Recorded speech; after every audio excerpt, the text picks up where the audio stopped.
নরসিংদী রায়পুরা খাকচ এলাকাকে আখের রাজ্য বলা হয়। এখানে আপনি খাওয়ার উপযোগী এখনো হয় নাই, তবে কিন্তু 9 মাস পরে এতটুকু হয়েছে।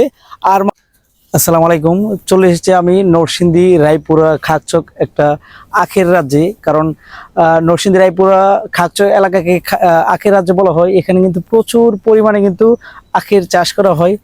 আর এখন কিন্তু প্রায় সিজনাল সময়, যে আখগুলা দেখতে পাচ্ছেন এখানে কিন্তু অনেকগুলো বড় হয়েছে, অনেকগুলো বড় হচ্ছে।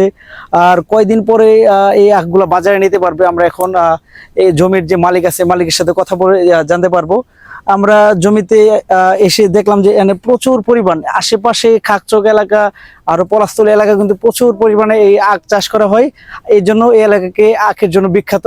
আমরা এই জমির মালিকের সাথে কথা বলবো, তারা জানবো যে কয়দিন পর এখন যে যতটুকু দেখতে পেলাম মোটামুটি অনেক মোটা হয়েছে আখগুলা, আর কয়দিন পরে তারা এগুলা বাজারে আনার উপযোগী হবে।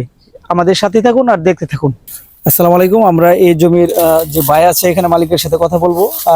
কথা বলে জানতে চাবো যে আখগুলা রয়েছে কয়দিন পরে এগুলা বিক্রি করার উপযোগী হবে, অথবা এগুলার মিষ্টি জনিত কিরকম। ভাই কেমন আছেন? জি ভালো আছে, আপনি ভালো আছেন? জি আলহামদুলিল্লাহ ভালো আছি। আপনার এখানে বাগানে এসে আসলে ভালো লাগলো।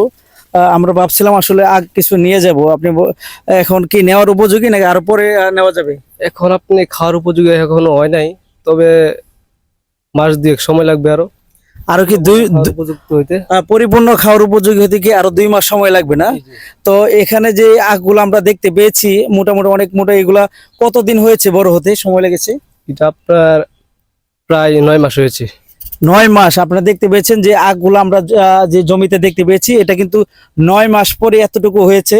আর মাত্র 2 মাস পরে এগুলা বাজারে নেওয়ার উপযোগী হবে, তখন কিন্তু খুব মিষ্টি লাগবে। বাইকে যদি জিজ্ঞেস করি, আমাদের এই এলাকা খাকচক তো এমনিতেই আখের জন্য বিখ্যাত। ওই খাকচক ব্যতীত আশেপাশে কোথাও কোথাও আখ পাওয়া যায় বেশি করে? টুকিপুরা, টকিপুরা, যে আমাদের নরসিংদী রায়পুরার টকিপুরা এবং খাকচক এলাকা কিন্তু পলাশতলীর আশেপাশে কিন্তু প্রচুর পরিমাণে আখের জন্য বিখ্যাত। আর আপনারা মাস 2 মাস পরে হলে কিন্তু আপনার ইচ্ছা করলে জমিতে এসেও নিতে পারবেন। আশেপাশে বাজার আছে ঐতিহ্যবাহী পলাশতলী বাজার, সেখান থেকেও কিন্তু নিতে পারবেন। ধন্যবাদ সবাইকে।